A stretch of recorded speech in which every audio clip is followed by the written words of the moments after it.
మన దగ్గర ఉన్న బస్సుల సంఖ్య 25,677 బస్సులు ఉన్నాయి. పాఠశాలలకు వెళ్ళే బస్సులు.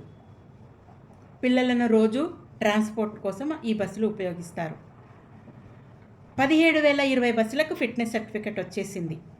ఇంకా 8,657 స్కూల్ బస్సులకు ఫిట్నెస్ సర్టిఫికెట్ రాలేదు. వాళ్ళు ఇంతవరకు అప్లైయే చేయలేదు.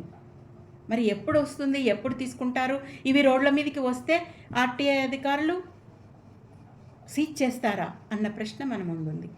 ఖచ్చితంగా ఈ ట్రాన్స్పోర్ట్ అధికారులు చెకింగ్ ఉండాలి. ఈ ఫిట్నెస్ సర్టిఫికెట్ వాళ్ళకు ఉండాలి. డ్రైవర్లకు ఎవ్రీ మంత్కి రిఫ్రెషర్ శిక్షణ ఉండాలి. అట్లాగే వాళ్ళు 60 years లోపల వాళ్ళే ఉండాలి. హెవీ వెహికల్ లైసెన్స్ ఉండాలి వాళ్ళకి. తర్వాత స్కూల్ బస్కి అసిస్టెంట్ ఉండాలి, పిల్లలను ఎక్కించుకోవడానికి దింపుకోవడానికి. ఫస్ట్ ఎయిడ్ బాక్స్ ఉండాలి బస్సులలో. అట్లాగే సీసీ కెమెరాలు ఉండాలి, జీపీఎస్ సిస్టమ్ ఉండాలి. పేరెంట్స్ ట్రాక్ చేసుకునే విధంగా ఉండాలి. ఎక్కడి వరకు వచ్చింది బస్సు, మా రూట్కి వచ్చేసరికి ఎంత టైం పడుతుంది, కంగారు పడకుండా ఉంటారు పేరెంట్స్. ఇది తప్పనిసరిగా అమలు